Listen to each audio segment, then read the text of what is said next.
चलो पाठ का नाम देखो क्या है। राम नाम बिनु बिरथे जगी जन्मा। सबसे पहले याद कर लेंगे ये जो है राम नाम बिनु बिरथे जगी जन्मा, इसके रचयिता कौन है या रचनाकार कौन है या इसको लिखने वाला कौन है? तो गुरु नानक है ना। इस पाठ का अर्थ समझो क्या करा है। सबसे पहले राम नाम के बिना यानी राम नाम जप किया, राम नाम के कीर्तन बिना यानी राम भगवान का नाम लिए बिना, व्यर्थ यानी व्यर्थ है, बेकार है, कहाँ? जग यानी संसार में, जन्मा यानी जन्म लेना, यानी संसार में इस दुनिया में भगवान राम का नाम लिए बिना, उसके नाम जप के कीर्तन के बिना जीवन क्या है, जन्म क्या है? व्यर्थ है, बेकार है। तो ये तो याद कर लिया। इसके लेखक कौन है? गुरु नानक। चलो इसका पहला देखो, पहला पद क्या कर रहा है? राम नाम बिनु बिरथे जगी जन्मा। इसका अर्थ तो समझा दिए। बिखू खावे बिखू बोले बिनु नावे निहफलू मटी ब्राह्मणा, यानी जो व्यक्ति, जो इंसान भगवान राम का नाम नहीं लेता है उसका खाया हुआ किसके समान हो जाता है? विष के समान, यानी जहर के समान हो जाता है। उसकी बोली क्या हो जाता है? जहर के समान हो जाता है। और उसका जीवन क्या होता है? निष्फल हो जाता है, बेकार हो जाता है।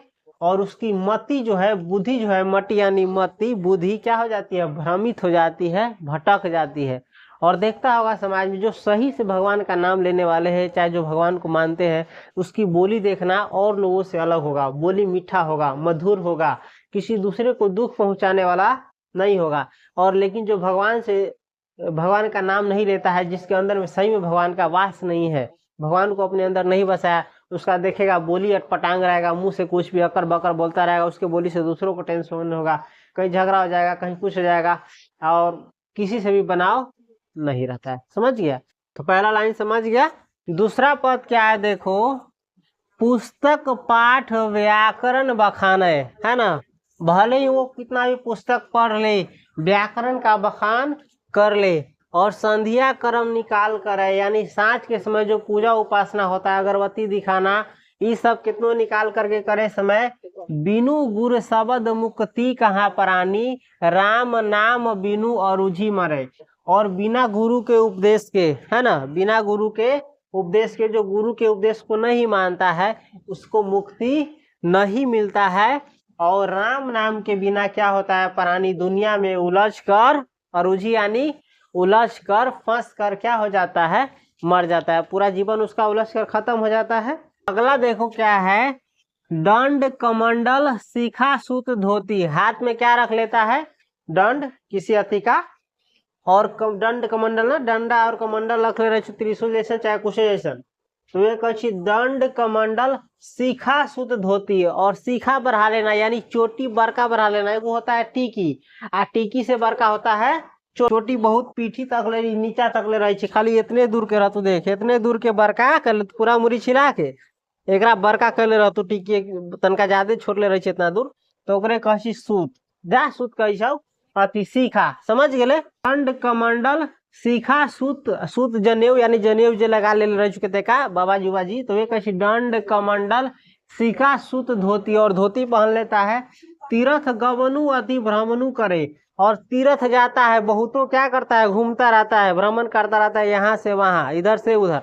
राम नाम बिनु शांति ना आवे। इतना कुछ करता है, चाहे कर लो, ये सब इतना कुछ कर लो, लेकिन राम नाम के बिना शांति नहीं आता है, शांति नहीं मिलता है। और जब ही हरि नाम सुपारी पड़े, और जो हरि का नाम लेता है, भगवान का नाम लेता है, उसका नाम ले करके क्या होता है? सुपारी पड़े, इस दुख से, इस जीवन से पार उतर जाता है ना। चलो क्या है उसके बाद, जटा मुकुट तन भस्म लगाई, सन छोड़ी तन नगन भयाई। दोनों एक पद के साथ पढ़ेंगे, ठीक है, लेकिन हम समझा दे रहे हैं एक करके।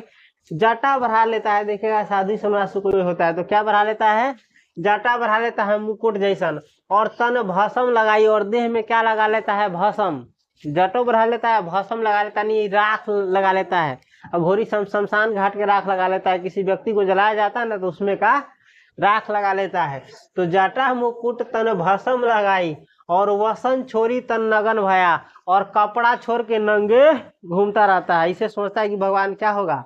तो ये कहे वसन छोरी त नगन भया। दिगंबर संप्रदाय में जैन के दिगंबर संप्रदाय में कहती है परा न पे नीचे पूरा दे उघारे रही छी, समझ ले। तो वह कहे वसन छोरी तन नगन भया। दुनिया में तरह तरह के क्या दिखने को मिलेगा, आडम्बर दिखने को मिलेगा। तो वे कराए जटा मुकुट तन भस्म लगाई और कपड़ा छोड़ के नंगे भया। नंगा नागा बाबा ओकरा कहे छै, नंगा है लेकिन ओकरा कथी कहे छै नागा बाबा, चाहे दिगंबर संप्रदाय में है एगो उ जेते जिय जंत जल थल महियल जत्र तत्र तू सरब जिया। और संसार में दुनिया में जितने भी जीव है जंतु यानी जीव जंतु, चाहे जल में हो, चाहे धरती पर रहने वाले हो, चाहे धरती के अंदर रहने वाले हो, जत्र तत्र यानी यहाँ वहाँ हर जगह कौन जीता है उसके अंदर, एक प्रकार से भगवान ही जीते हैं, है ना। तो वही करा है, कहाँ ढूंढ रहा है, कहाँ भटक रहा है, सब में कौन है वो ऊपर वाला ही, तो सब में तो उसी का प्राण है ना, तो वही करा है। उसके बाद अंतिमा क्या है, गुरु प्रसादी राखी ले जन को हरि रस नानक झोली पिया। करा है गुरु का उपदेश, गुरु प्रसाद यानी गुरु का उपदेश जिसने भी ग्रहण किया, किस गुरु का उपदेश, नानक का। इसके उपदेश को जिसने भी क्या किया, रखा यानी ग्रहण किया, कोई भी लोग, जन को यानी कोई भी लोग, वो क्या किया, हरि रस झोली पिया। और गुरु के उपदेश से क्या हुआ, हरि रस पान कर लिया, यानी भगवान के भक्ति में डूब गया, भगवान का समझो क्या कर लिया, भगवान को प्राप्त कर लिया, समझ गया। तो पहला जो पद था राम नाम बिनु बिरथे जगी जन्मा, उसमें सारा का सारा और समझ गया। इसके बाद अगला है जो नर दुख में दुख नहीं माने, इसके बाद हम देखेंगे, थोड़ा इसको स्मरण कर लो।